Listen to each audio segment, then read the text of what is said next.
नमस्कार दोस्तों, मार्केट की बात करते हैं। एचडीएफसी बैंक लिमिटेड की बात करेंगे। Indian banking and financial services company है और एक बड़ा बैंक है, एक प्राइवेट बैंक है एचडीएफसी बैंक, और स्टॉक प्राइस है 1593 में। बात करेंगे इसके फाइनेंशियल नतीजे आने वाले हैं चौथी तिमाही के Q4 के।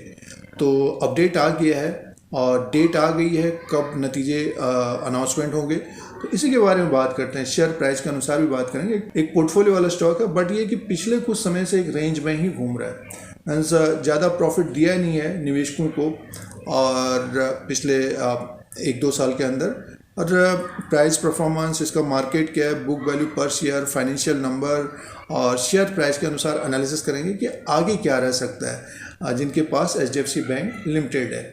अब जो अपडेट है उसकी बात कर लेते हैं। देखिए, जो फाइनेंशियल रिजल्ट आएगा चौथी तिमाही के, जो नतीजे आएंगे 15 अप्रैल 2023 को, to consider and approve the audit standalone and consolidated financial result for the period ended March 31, 2023। 15 April 2023 important day रहेगा, बोर्ड मीटिंग होगी, उसी दिन फाइनेंशियल नतीजे भी आएंगे। डिविडेंड का अपडेट नहीं आया, हो सकता है कि डिविडेंड भी डिक्लेयर हो नतीजों के साथ, क्योंकि पिछली बार डिविडेंड का अनाउंसमेंट हुआ था। पिछली बार 15 रुपीज़ का डिविडेंड दिया गया था। अगर पिछली बार डिविडेंड दिया गया था और 23 अप्रैल 2022 को अनाउंसमेंट डेट थी, 15 रुपीज़ 50 पैसा पर इक्विटी शेयर के हिसाब से डिविडेंड दिया गया था एचडीएफसी बैंक के द्वारा। तो अब की बार भी डिविडेंड दिया जा सकता है। तो ये एचडीएफसी बैंक का जो अपडेट है नतीजों के बारे में, और डिविडेंड भी अनाउंसमेंट हो सकता है। अब इसके फाइनेंशियल नंबर की बात करते हैं। फाइनेंशियल नंबर की बात करते हैं तो लगभग 15 से 20% की ग्रोथ रहती है एचडीएफसी बैंक में, और इसका ग्रॉस एनपीए और नेट एनपीए भी कम ही रहता है। तो इसका जो मार्केट कैप है, एचडीएफसी बैंक का जो मार्केट कैप है 8,85,951 करोड़ का है। फेस वैल्यू ₹1 का है। बुक वैल्यू पर शेयर है 446 का। अपने बुक वैल्यू से 4 गुना ऊपर की तरफ ही कारोबार कर रहा है। डिविडेंड यील्ड है 0.98 का।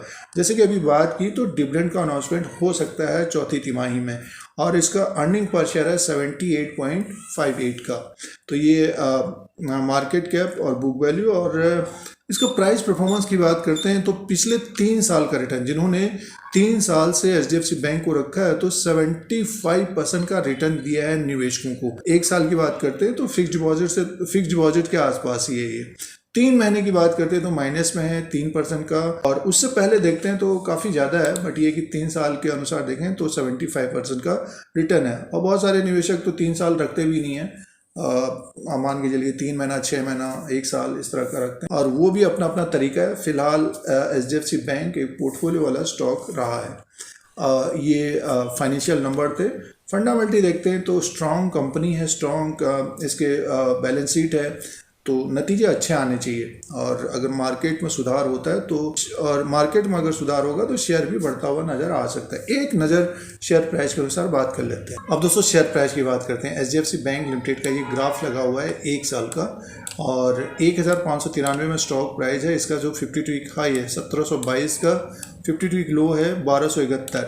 मान के चलिए कि ये लगभग 450 पॉइंट के बीच घूमा है, 500 पॉइंट के बीच ये घूमा है पूरे साल भर। और पिछले साल ये ऊपर की तरफ था 1650 के आसपास, उसके बाद गिरावट देखने को मिली और 1271 का लो बनाया। और इसमें जो तेज़ी बनी है, अगर हम ग्राफ की तरफ ध्यान दें तो देखिए अक्टूबर के महीने से एक तेज़ी बनी है। स्टॉक ऊपर की तरफ 1700 के आसपास तक गया था 24 जनवरी 2023 को। तो उसके बाद देखिए एक तरह से स्टॉक में थोड़ी बहुत गिरावट देखने को मिल रही है, मार्केट में भी गिरावट है। ये निफ्टी के साथ इंडाइसेस, ये निफ्टी के साथ चलने वाला स्टॉक है। तो नीचे का जो सपोर्ट रहेगा 1541 का रहेगा, ऊपर की तरफ ये जैसे कि 1593 में है 1630 का रेजिस्टेंस रहेगा, और नेक्स्ट जो रेजिस्टेंस रहेगा 1670 रुपये 30 पैसे का। तो ये अगर दोनों लेवल को ब्रेक करके 1670 1680 के आसपास क्लोजिंग देगा तो इसको भी ब्रेक करेगा।